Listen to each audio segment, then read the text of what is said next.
Сәлеметсіздер ме оқушылар? Біз бүгін 2-ші сыныптың қазақ тілі пәнінен нұсқаулық жазамын, дара және күрделі етістік тақырыбында сабағымызды бастаймыз. Сабағымыздың оқу мақсаты өлеңді түсініп оқып, оған ат қою. Тақырып бойынша нұсқаулықты жалғастыруға үйрену. Дара және күрделі етістіктерді ажырату. Ендеше балалар, сабағымызды бастамас бұрын ережелерді бір қайталап алайық. Менімен бірге қайталаңыздар. Етістік ол іс-қимылды білдіреді. Етістік не істеді, не қылды, қайтты деген сұрақтарға жауап береді. Етістік дара етістік және күрделі етістік болып екіге бөлінеді.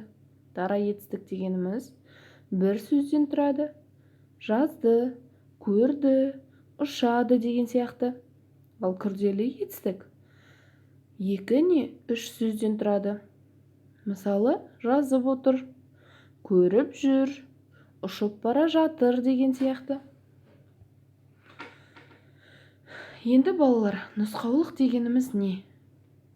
Нұсқаулық дегеніміз белгілі бір жұмысты орындау кезінде ереже мен тәртіптер жиынтығы.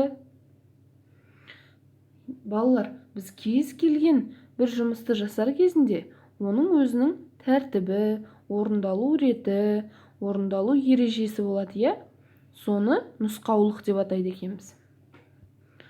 Ендеше тапсырмаларды орындап бастайық. 36-шы жаттығу оқулық пен жұмыс.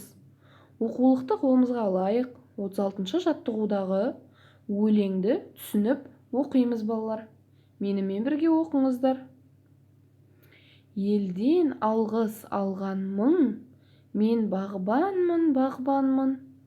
Бақ қызығы керек пе? Кел балақай көмекке. Адамға тән шыдам күш, балаға тән ұнамдыс. Бағбан бала атансаң, айтам саған мың алғыс. Деген екен Бейсенбай Кіріспай атамыз, Енді балалар, бұл өлең кім туралы айтылған деп ойлайсыздар? Және өлеңге ат қойыңыздар. Кім туралы екенін және қандай ат қойғандарыңызды балалар маған аудиозаписпен жіберіңіздер. Келесі 37-ші жаттығу. Сұрақтарды басшылыққа алып, сенбілік тақырыбында хабарлама жаз дейді. Хабарламамыздың тақырыбы қалай екен балалар?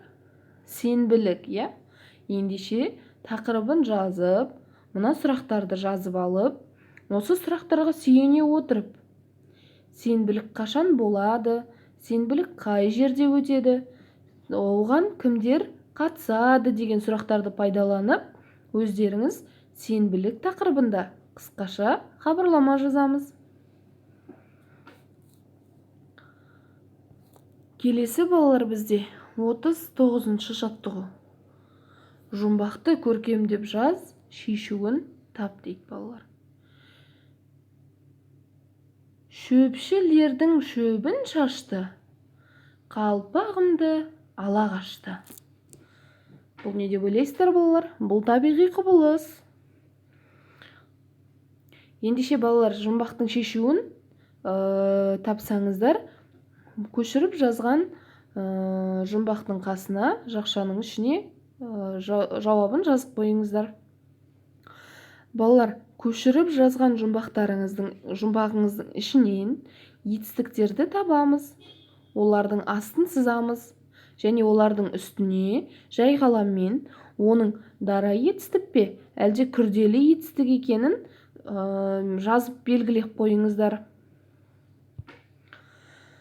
Келесі балалар, үй тапсырмасы. Үй тапсырмасына 84-ші беттегі 40-шы жаттығуды аламыз. Берілген тақырып бойынша тірек сөздерді пайдаланып, әңгіме құра дейді. Тақырыбы сотқар мысық. Мына суретке қарай отырып балалар, мына тірек сөздерді пайдаланып, әңгімені жазамыз. Тірек сөздер: мысық, кірпі, көзі шалып қалды, қасына тақады, қозғалта алмады, арқасынан салып қалды. Қан саулады. Әзер жетті деген тірек сөздерді пайдаланып әңгіме құраймыз балалар. Осымен қазақ тілі сабағымыз аяқталды. Сау болыңдар балалар.